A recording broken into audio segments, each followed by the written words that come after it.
출애굽기 27장 1절부터 8절까지입니다. 너는 조각목으로 길이가 5규빗, 너비가 5규빗의 제단을 만들되 네모 반듯하게 하며 높이는 3규빗으로 하고 그 네모퉁이 위에 뿔을 만들 때 그 뿔이 그것에 이어지게 하고 그 제단을 놋으로 싸고 재를 담는 통과 부삽과 대야와 고기 갈고리와 불 옮기는 그릇을 만들되 제단의 그릇을 다 놋으로 만들지며 제단을 위하여 놋으로 그릇을 만들고 그 위 네모퉁이에 놋뿌리 넷을 만들고 그물은 제단 주위 가장자리 아래 곧 제단 절반에 오르게 할지며 또 그 제단을 위하여 채를 만들되 조각목으로 만들고 놋으로 살찌며 제단 양쪽 고리에 그 채를 꿰어 제단을 매게 할지며 제단은 널판으로 속이 비게 만들 때 산에서 내게 보인 대로 그들이 만들게 하라. 아멘. 8절까지 읽었습니다. 계속해서 성경에 기록된 순서대로 성막의 내용들을 살펴보고 있습니다. 오늘 본문의 내용은 성막의 뜰에 있는 번제단에 관한 기록입니다. 장막의 동쪽 편에 출입문이 있다라고 말씀드렸습니다. 그 하나밖에 없는 출입문, 넓지만 또 턱이 없지만 하나밖에 없는 그 출입문을 통해서 성막으로 들어오게 되면 그 마당에 장막의 뜰에 제일 먼저 보이는 것이 바로 이 번제단입니다. 가로 세로가 각각 2.5m 정도, 그리고 높이는 1.5m 정도 되는 그런 조각목으로 궤를 만들고 그 궤를 놋으로 싸라고 말씀하고 계십니다. 오늘 우리가 본문의 이 번제단에 관한 내용을 살펴보면서 우리 좀 더 중요한 정확한 의미와 그 교훈을 우리가 알기 위해서 우리는 먼저 이 세 가지에 집중해야 될 필요가 있는데, 그것은 제단과 또 네 개의 뿔과 또 불에 관한 것입니다. 우리가 먼저 살펴보게 되는 것은 제단에 관한 것입니다. 오늘 1절에 보니까 너는 조각목으로 길이가 5규빗, 너비가 5규빗의 제단을 만들되 네모 반듯하게 하며 높이는 3규빗으로 하고 라고 말씀하고 있습니다. 하나님께서 제단을 만들라 그렇게 말씀하십니다. 이 제단의 히브리어는 미즈베하 그런 단어를 썼습니다. 이건 자바흐라고 하는 단어와 같은 어근을 가지는데, 이 자바흐라고 하는 단어는 희생 제물이다 그런 의미를 갖고 있습니다. 짐승을 잡아서 희생 제사로 드린다는 것입니다. 그래서 하나님께서는 이스라엘 백성이 죄를 지었는데 그 이스라엘 백성에게 죄를 다 물으면 그 이스라엘 백성이 다 죽어야 돼요. 그래서 그들의 죄를 그 이스라엘 백성에게 직접 묻지 아니하시고 그 이스라엘 백성들이 살아날 수 있는 방편을 마련하셨는데, 그것은 바로 양이나 염소 같은 짐승을 잡아서 그 짐승을 하나님 앞에 제물로 제사를 드리는 것이었다라고 성경은 말씀하고 있습니다. 그래서 여기에 반드시 필요한 절차들이 있는데, 먼저 이 짐승을 잡아서 짐승을 잡기 전에 짐승을 데리고 제사장에게로 나옵니다. 그러면 이 제사장이 그 짐승을 보고 이 판별을 하는 거예요. 이 사람의 어떤 경제적인 수준. 그래서 부자들은 황소를 바치기도 했어요.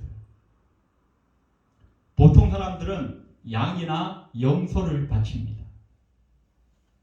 좀 가난한 사람들은 비둘기를 바치기도 했습니다.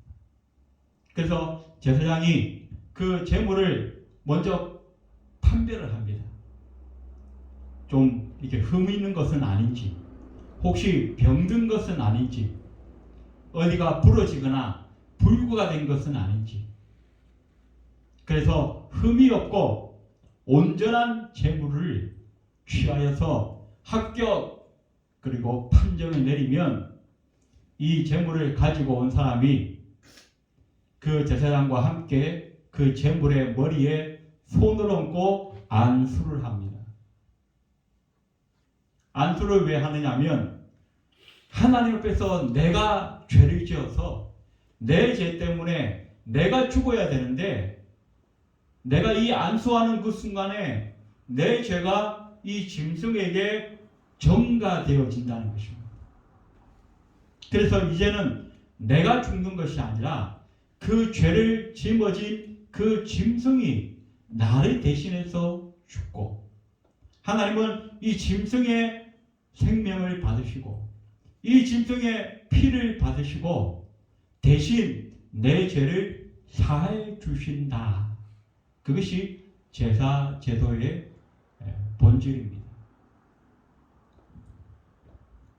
그래서 이 제물이 하나님 앞에 드려지고 이 번제단에서 짐승의 피와 가죽을 제외한 모든 이 몸통을 각을 떠서 그 위에 올려놓고 이래 태우는 거예요. 불로 태운다. 그래서 번제단이라 그렇게 말씀하고 있습니다. 번제라고 하는 말은 태워서 드리는 제사 그런 의미를 갖고 있습니다. 히브리어에서는 이 번제라고 하는 단어를 올라라고 하는 단어를 썼습니다. 올라 이것은 올라간다 그런 의미를 갖고 있습니다. 우리 한국말과 조금 비슷한 의미를 갖고 있습니다. 헬라어에 보니까 히브리 10장 6절에는 이 번제라고 하는 단어를 홀로카우토마 그런 단어를 썼습니다. 헬라어를 썼습니다. 홀로카우토마.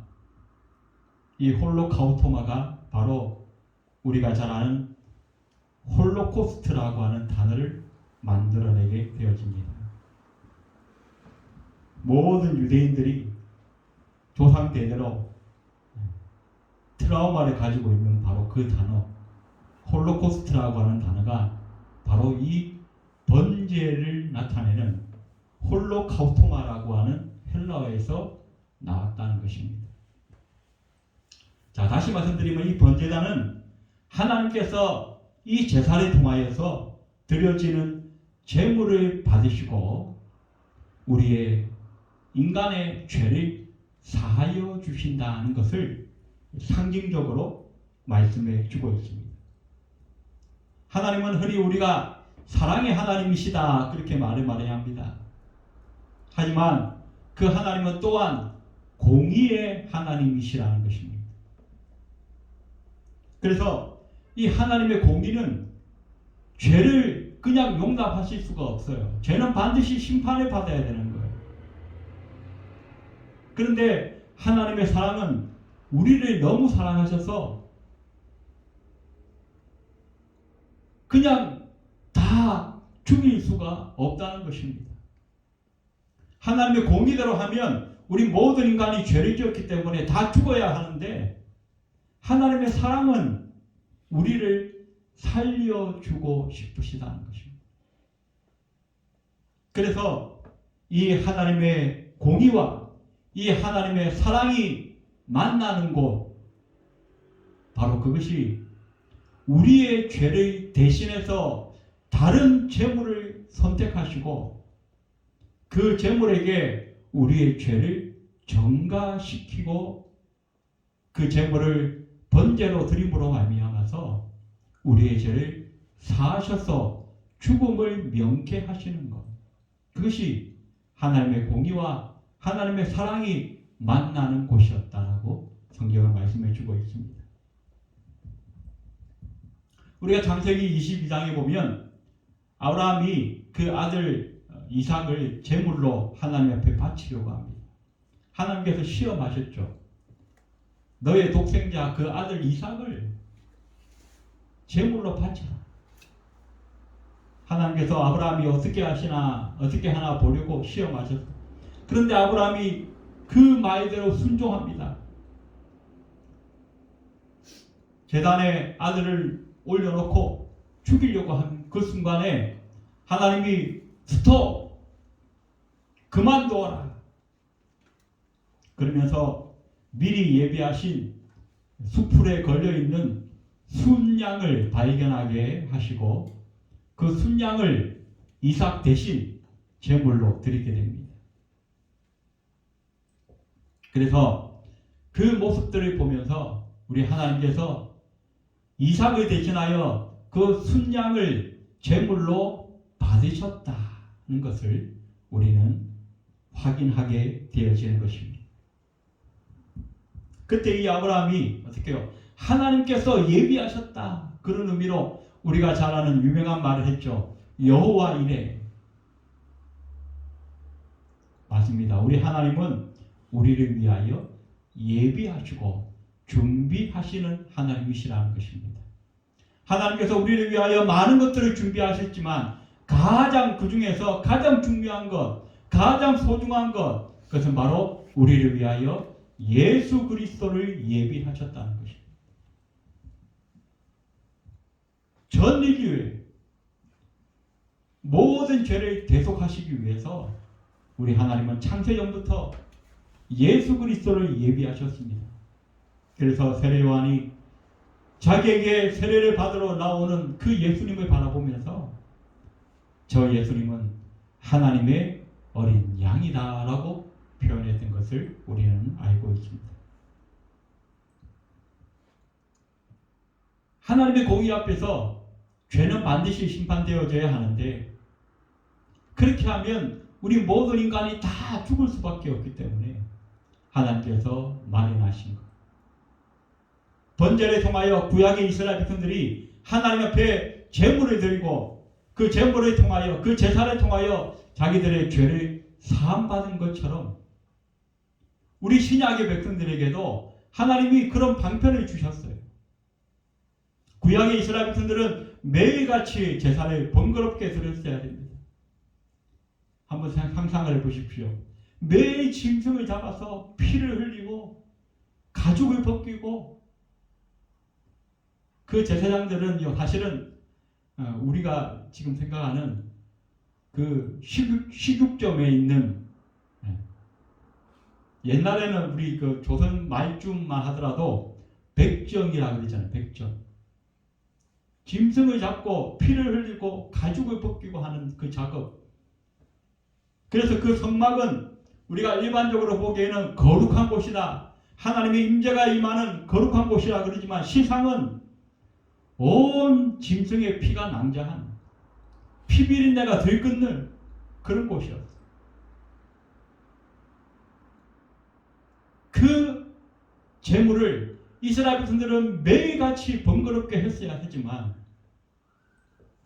하나님께서 정하신 그때에 온 인류의 죄를 짊어지시고 우리 예수님께서 단번에 십자가를 지시면서 우리의 인류의 모든 죄를 한 번에 해결하셨다는 것입니다.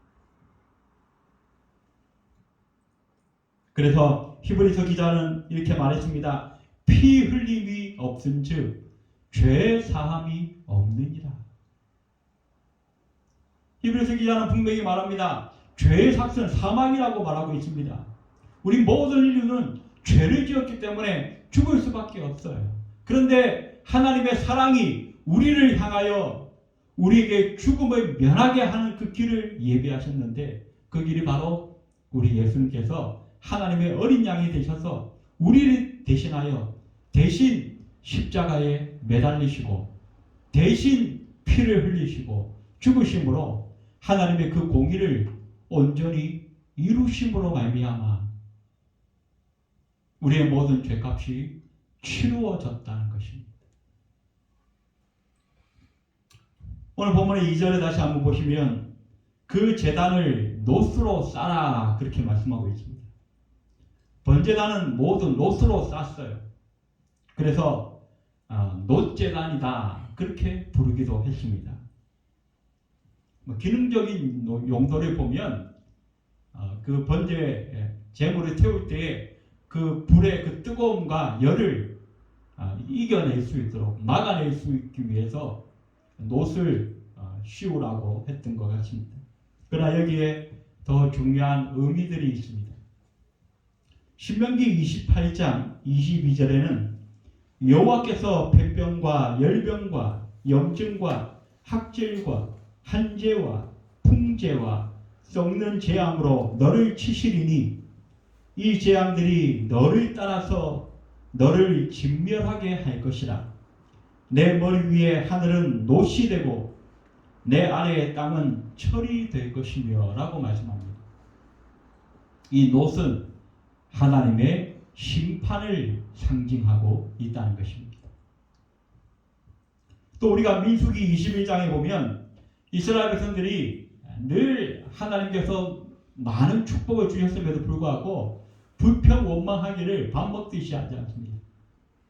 그러다가 어느 날 또 하나님을 향하여 불평하다가 하나님이 불뱀을 보내어서 이스라엘 백성들이 다 물려서 죽게 돼요. 그래서 이 이스라엘 백성들이 전부 고통하면서 모세를 향하여 우리를 좀 살려주시오. 그래서 모세가 그 소리를 듣고 하나님께 기도합니다. 하나님, 이 백성을 죽이지 마시고 살려주십시오. 그랬더니 하나님께서 모세에게 놋으로 뱀을 만들어서 장대에 높이 달아서 그것을 높이 들면 그 뱀에 물린 이스라엘 백성들이 그것을 쳐다보기만 해도 다 살 것이다. 그런 사건들이 나오고 있죠. 거기서도 이 놋은 하나님의 심판의 도구로 사용되어지고 있는 것을 우리는 보게 됩니다. 신약에 보니까 사도 요한이 이런 말씀을 했습니다. 요한복음 3장 14절에 모세가 광야에서 뱀을 든 것 같이 인자도 들려야 하리니. 이 이스라엘 백성들은 들린다 또 걸린다 이런 표현을 대할 때 바로 이 번제단에 매달린 희생 제물을 떠오르게 되어졌다는 것입니다. 그래서 우리 예수님께서 십자가의 사건을 얼마 앞두고 제자들에게 이렇게 말합니다. 요한복음 12장 32절에 보니까 내가 땅에서 들리면 모든 사람을 내게로 이끌겠노라. 우리 예수님께서 친히 희생의 제물이 되셔서 그 십자가에 매달린 그 십자가에 들리면 바로 그 사건을 통하여 모든 인류를 하나님께로 이끌어 내시겠다라고 선포하고 계신 것입니다. 그래서 이 십자가는 예수님께서 희생 제물이 되셔서 매달리신 곳입니다. 거기서 피를 흘리시면서 우리 모든 인류의 죄를 대속하신 곳입니다. 그래서 십자가는 하나님의 공의와 하나님의 사랑이 만난 곳이다라고 많은 사람들은 이야기를 하고 있습니다. 그래서 우리가 이 번제단을 묵상할 때마다 제일 먼저 생각해야 할 것은 그 번제단에서 이스라엘 백성을 대신하여 제물이 태워지고 불살라졌던 것처럼 피를 흘리고 죽어간 것처럼 우리 주님께서 나를 위하여 희생하셨다는 사건을 우리는 기억해야 한다는 것입니다. 두 번째로 우리가 살펴볼 것은 그 제단에 뿔이 있다는 것입니다. 오늘 2절에 보니까 그 내 모퉁이 위에 뿔을 만들되 그 뿔이 그것을 이어지게 하고 그 제단을 놋으로 싸고 라고 말씀하고 있습니다. 자, 아까 번에 그 하나님께서 이 제단에다가 제물을 태우라 그렇게 명령하셨는데 이 이스라엘 사람들은 때때로 그 번제단에 제물을 태우기도 했지만 그 제물을 그 뿔에다가 밧줄로 메어 놓기도 하였다는 것입니다. 그래서 그 메어 놓은 제물을 바라보면서 내 죄 때문에 저 재물이 나를 대신해서 저렇게 죽임을 당하는 거구나.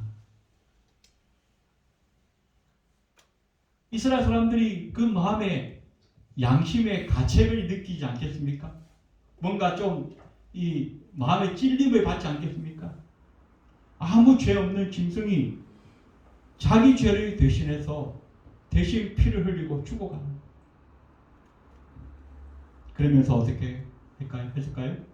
그 마음에 내가 다시는 죄를 짓지 않아야지. 그런 각오와 결심을 하지 않았을까 그런 생각을 하게 됩니다.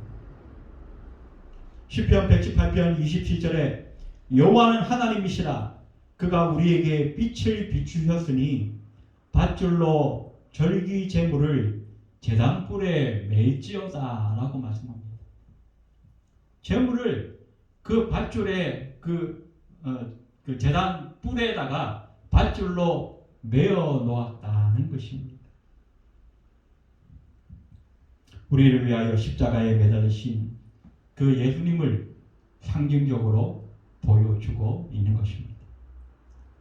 또 재미난 것은 이 뿔은 생명과 구원을 나타내기도 한다는 것입니다. 열왕기상 1장 50절에 이런 말씀이 있습니다. 아도니아도 솔로몬을 두려워하여 일어나가서 제단 뿔을 잡으니 어떤 사람이 솔로몬에게 말하여 이르되 아도니아가 솔로몬 왕을 두려워하여 지금 제단 뿔을 잡고 말하기를 솔로몬 왕이 오늘 칼로 자기 종을 죽이지 않겠다고 내게 맹세하기를 원한다 하나이다. 자, 다윗 왕의 아들 첫째 왕은 압살롬이고 둘째가 아도니아라고 하는 아들이 있었습니다.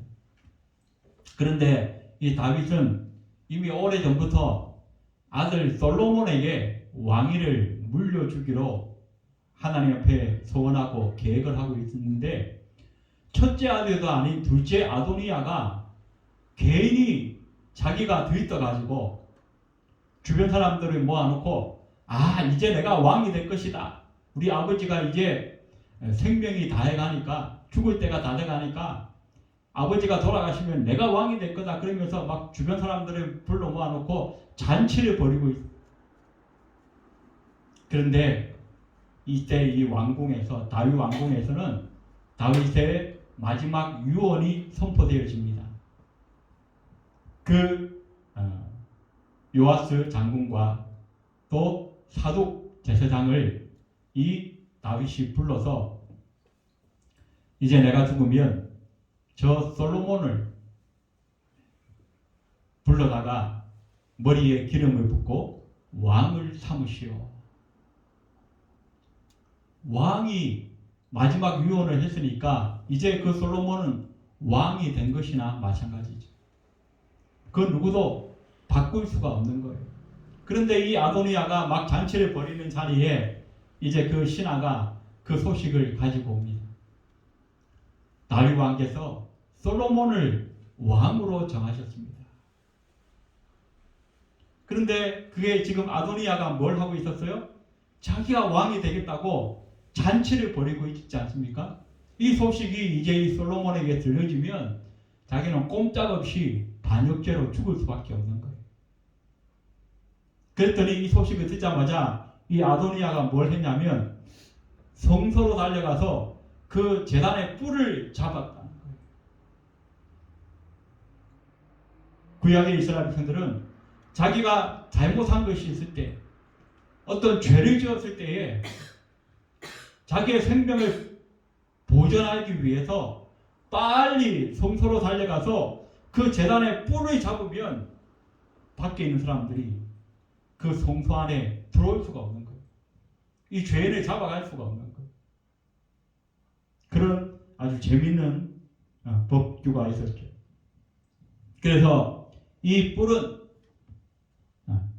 죄인의 그 죄를 면하고 그 생명을 보존하게 하는 생명의 능력이 있다라고 성경은 말씀해 주고 있습니다.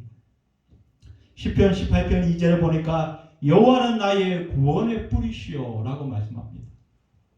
오직 하나님이 우리의 생명을 구원하시는 구원의 뿌리시라는 것입니다. 우리는 다 죄인입니다. 우리는 죄의 삭으로 사망에 이를 수밖에 없는 절망 가운데 있는 죄인입니다. 그런데 우리를 향하여 우리 하나님께서 구원의 뿔을 예비하셨어요. 그것이 바로 십자가에 죽으신 예수님의 사랑이요, 예수님의 희생이라는 것입니다. 누구든지 어떤 죄인이든지 바로 이 십자가를 붙들기만 하면, 이 십자가의 뿔을 잡기만 하면 살아날 수 있다는 것입니다. 또한 이 뿔은 능력의 뿔이라고 성경은 말씀합니다. 어떤 능력인가? 우리를 구원하는 하나님의 능력이다라고 말씀합니다. 그래서 우리는 이 뿔의 능력, 이 십자가의 능력, 그것을 우리는 바울과 같이 부끄러워하지 않는 것입니다. 로마서 1장 16절 우리가 잘 아는 말씀 있죠. 내가 복음을 부끄러워하지 아니하노니 이 복음은 모든 믿는 자에게 구원을 주시는 하나님의 능력이 됩니다 라고 말씀합니다. 여기 이 능력이라고 하는 단어는 헬라어의 디나미스라고 하는 단어를 썼습니다. 디나미스. 이것이 나중에 영어의 다이너마이트라고 하는 단어가 되는 거예요. 폭발적이고 무제한적인 능력을 나타내는 것입니다. 우리 하나님은 이 지구촌의 어떠한 죄인이라도 또 모든 인류를 한 번에 구원하시는 무제한적인 능력의 하나님이신 것을 성경은 우리에게 말씀해 주고 있습니다. 고린도전서 1장 18절에 십자가의 도가 멸망하는 자들에게는 미련한 것이요 구원을 받는 우리에게는 하나님의 능력이라 말씀합니다. 바울이 복음을 전할 때 그 당시 로마의 정세, 로마의 군사력, 또 온 세계를 지배했던 헬라와 로마의 철학, 지중해 모든 나라들을 섭렵했던 그들의 지성, 이런 것들 앞에서 한 유대인 남자가 우리 죄를 위해서 십자가에 죽으셨다라고 하는 그 복음의 내용은 너무나 초라하고 너무나 부끄럽기 짝이 없는 것이었습니다. 그러나 그들이 자랑했던 로마의 군사력, 로마의 법, 로마의 철학, 그 어떤 것으로도 한 영혼을 구원할 수 있는 능력이 없었다는 거예요. 그러나 그들이 미련하다고 했던, 그들이 초라하다고 부끄럽다고 했던 그 복음에는 바로 세상의 모든 영혼을 구원하는 하나님의 능력이 있다는 것을 바울은 선포하고 있다는 것입니다. 자, 오늘 본문에서 우리가 세 번째로 살펴보게 되는 것은 그 제단에 제물을 태우는 불입니다.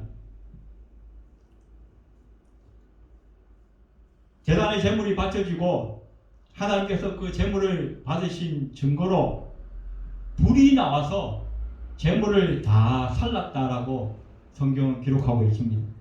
레위기 9장 24절에 불이 여호와 앞에서 나와 제단 위에 번제물과 기름을 사는지라 온 백성이 이를 보고 소리 지르며 엎드렸더라. 제사가 온전히 드려지면 하나님의 영광이 임하고 거기에 하나님의 임재의 상징으로 불이 내려와서 그 제물을 다 살라버립니다. 그것은 무엇을 의미하냐면 하나님께서 그 제물을 받으셨다는 것입니다. 그 제사를 받으셨다는 것입니다. 이제는 그 죄 문제가 해결되어졌다는 것입니다. 그래서 그 제단에 불이 떨어지고 그 제물이 살라지는 그 순간 하나님께서 말씀하십니다. 이제 다 끝났다. 이제 다 끝났다. 그런데 이 말씀을 나중에 우리 예수님께서 하셨습니다. 어디서요? 십자가에서 마지막 피를 뿌리시고 목숨을 거두시는 그 순간에 우리 주님께서 말씀하셨습니다. 다 이루었다. 구약의 이스라엘 백성들의 그 제단에 하나님의 불이 임하고 그 죄 사함이 끝났다라고 하나님이 선포하신 것처럼 우리 예수님께서 그 십자가에 달려서 마지막 피를 흘리시면서 우리 온 인류의 죄를 구속하는 바로 그 사건이 다 이루었다라고 고백하셨다는 것입니다. 선포하셨다는 것입니다. 그래서 그때 불 붙고 있는 그 제단 앞에서 이 이스라엘 백성들은 다 기뻐하고 소리를 쳤습니다. 아, 이제 하나님이 우리의 제사를 받으셨다. 우리의 죄가 사함 받았다. 그것은 무슨 말입니까? 우리가 이제 죽지 않아도 된다는 것입니다. 죽음을 면하게 되었다는 것입니다. 이스라엘 백성들이 얼마나 기뻐했을까요? 얼마나 감사했을까요? 바로 이 감사와 이 감격이 오늘 우리를 예배하는 자리로 인도하고 있다는 것입니다. 우리는 의무감으로 어떤 종교적인 그런 책임감으로 우리가 예배하는 것이 아니에요. 이스라엘 백성들이 그 제물에 떨어진 불을 보면서 하나님께서 내 죄를 사하시고 내가 이제 죽음의 길을 면하게 되었다라고 기뻐하였던 것처럼 우리는 하나님 앞에 예배하러 나올 때마다 우리 예수님께서 우리의 죄를 사하시고 그래서 우리는 이 속죄함으로 말미암아서 살 길이 열렸다는 것, 그 감동, 그 감격으로 하나님 앞에 나와서 예배해야 한다는 것입니다. 그것이 우리 예배의 시작이라는 것입니다. 시편 103편 12절에 동이서에서 먼 것 같이 우리 죄가를 우리에게서 멀리 옮기셨으며 동이서에서 먼 것 같이 하나님께서 이제 우리의 죄가를 멀리 옮기셔서 다른 성경에 보면 기억하지도 아니하신다라고 말씀하고 있습니다. 이것이 바로 우리가 오늘 이 예배하는 자리에 있는 이 은혜의 자리에 서 있을 수 있는 중요한 이유라고 성경은 말씀하고 있습니다. 우리 주님께서 우리의 죄를 위하여 십자가에 매달리시고 피 흘리심으로 말미암아 우리에게 살 길이 주어졌습니다. 우리 죄 때문에 우리가 죽어야 하지만 우리를 대신하여 예수님께서 죽으셨고 그 제물을 하나님께서 받으셔서 우리를 사랑하시는 하나님의 사랑이 우리에게 이루어졌고 확증되어졌다라고 말씀하고 있습니다. 이 사랑을 우리의 가슴에 늘 새기고 우리의 신앙생활이 마지못해 의무감으로 하는 것이 아니라 늘 감동으로, 감격으로, 기쁨으로 나아갈 수 있는 저와 여러분의 삶이 다 되시기를 주의 이름으로 축원드립니다. 기도하겠습니다. 고마우신 하나님, 하나님께서 이스라엘 백성들의 제사를 받으시고 그 번제단에 불이 떨어져서 그 제물을 태울 때에 모든 이스라엘 백성들이 기뻐하며 환호하며 이제는 내가 이 죄 사함을 받고 내가 죽지 않아도 되고 생명의 길이 열렸다라고 기뻐하였던 것처럼 우리가 하나님 앞에 나올 때마다 이 기쁨으로 이 감격으로 나와 예배할 수 있는 진정한 하나님의 백성이 될 수 있도록 역사하여 주옵소서. 또한 하나님 이 감격과 이 감동으로 우리의 삶에 힘있는 신앙생활이 될 수 있게 도와주시고 늘 우리를 위하여 죽어주신 예수 그리스도의 복음을 증거하는 삶을 살아갈 수 있도록 하나님 역사하여 주옵소서. 예배를 마치고 돌아가는 발걸음 위에도 함께하여 주옵소서. 예수님의 이름으로 간절히 기도드리옵나이다. 아멘.